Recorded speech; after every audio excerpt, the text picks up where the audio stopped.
anybody could follow those storytellers. I was sitting back there in my seat and I was wondering, would anybody notice if I just went on home? But here I am, and I couldn't tell a story to save my life. So you're going to get something different, and I'm going to read you an essay that I called Lessons in Local History. Abraham Lincoln's Birthplace. As every schoolboy learns, Abraham Lincoln, our 16th president, was born to Thomas and Nancy Hanks Lincoln in Hodgenville, Kentucky, on February 12, 1809. Or was he now? Could that story be part of a fiction intended to hide the truth of Lincoln's real origins? I'm going to explore with you some of the alternative facts. Goff Bedford published Land of Our Fathers, the first volume in his Clark County history, in 1958. I've often wondered what kind of reaction he aroused by the following statement in his book. He said, Thomas Lincoln married a girl named Hanks who had relatives living in Clark County. This gave grounds to the theory that Abraham Lincoln was actually born in Clark County. In Bedford's second volume, The Proud Land, he added a longer explanation for the origin of this legend. His source was Lucinda Boyd. She was a Cynthiana author and daughter of the noted minister, the elder Samuel Rogers. And her book, called The Sorrows of Nancy, gives a very fanciful version of Lincoln's origins. And her father was one of her sources. He said Nancy Hanks was the illegitimate child of Lucy Hanks and a son of John Marshall of Virginia. And you may recall that Marshall was Chief Justice of the Supreme Court. The elder Rogers added that Nancy, in turn, also had an illegitimate child, a son named Abraham, who was born near Thatcher's Mill in Clark County on the Clark and Bourbon County line. When Lucinda Boyd came to Winchester to gather material for her book, she met Mayor John Garner, and he asked her, did you know Abraham Lincoln was born in Clark County near Thatcher's Mill? Intrigued, she went on to collect similar statements from well-known local people familiar with the story. Many prominent Clark Countians swore they had heard that Abraham Lincoln was born out of wedlock near Thatcher's Mill in Clark County. Moving over to Montgomery County, Ms. Boyd collected additional versions. She attributed the following statement to a Mount Sterling judge. A prominent figure in the Kentucky legislature told me that a man had told him he was the one who married Nancy Hanks to Thomas Lincoln. And at the time of the marriage, Nancy's son Abraham was a boy large enough to run around. There was another Mount Sterling citizen provided a different account.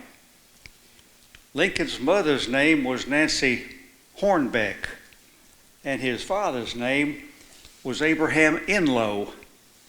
This was the traditional story in my family and in the Inlow family, he said. While this stuff sounds pretty far-fetched today, such rumors were widely circulated in Clark County in the 1800s.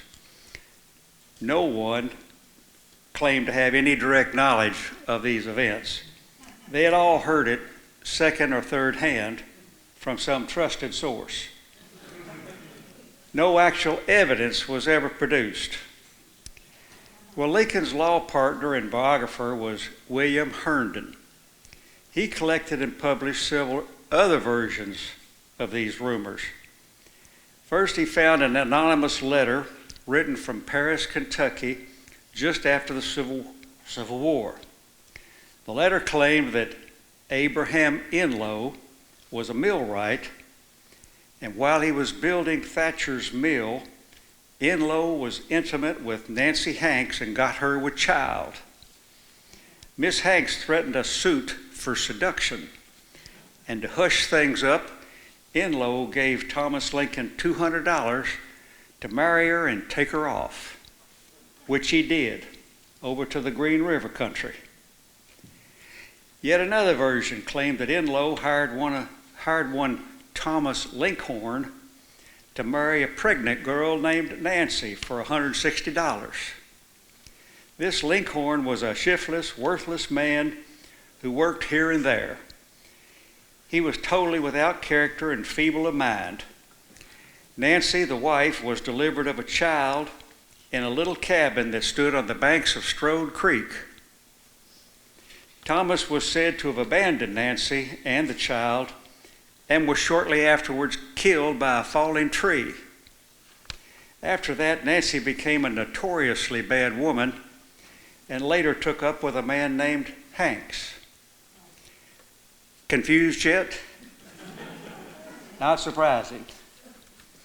In 1920, Lincoln historian William Barton wrote a 400-page tome called The Paternity of Abraham Lincoln.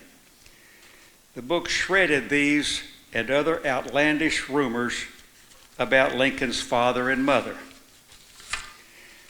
First, he described Lincoln's 1864 re-election campaign as a particularly bitter fight.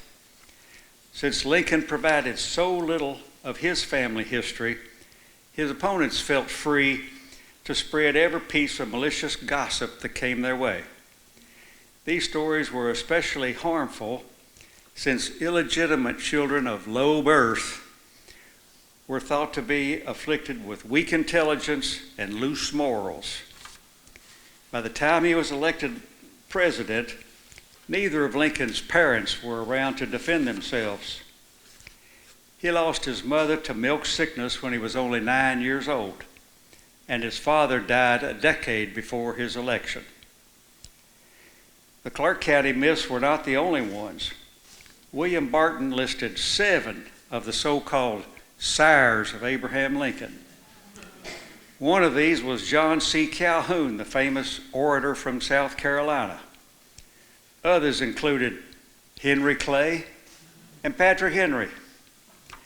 Barton then proceeded to show that each one of these specious allegations is contradicted by overwhelming documentation in the historical record. The evidence for Lincoln's parentage is voluminous. Thomas Lincoln married Nancy Hanks in Washington County in 1806. The marriage record was not found until many years after Abraham's death. The first child, Sarah, was born in 1807. Abraham followed 2 years later in 1809, both born in Hardin County. Most scholars now agree that Lincoln's mother was the illegitimate daughter of Lucy Hanks, and Nancy's father has not been identified. Lincoln's reticence about his family history may have stemmed from his not wanting this to become an issue in the presidential campaign. In this vacuum, however, a vicious whisper campaign against him not only speculated on his mother's illegitimate birth, but also, even worse, on his own paternity. In 2007, Edward Steers published a book called Lincoln Legends. He asserted that all of Lincoln's detractors haven't yet gone away, and some still question his paternity. Dozens of websites continue to debate the issue. My Google search, Abraham Lincoln paternity, turned up hundreds of hits. I believe the story offers several cogent lessons for our time. First, there's nothing new about the big lie. The phenomenon has been with us through the ages. It's always been a weapon used by unscrupulous individuals to persuade, manipulate, and control others.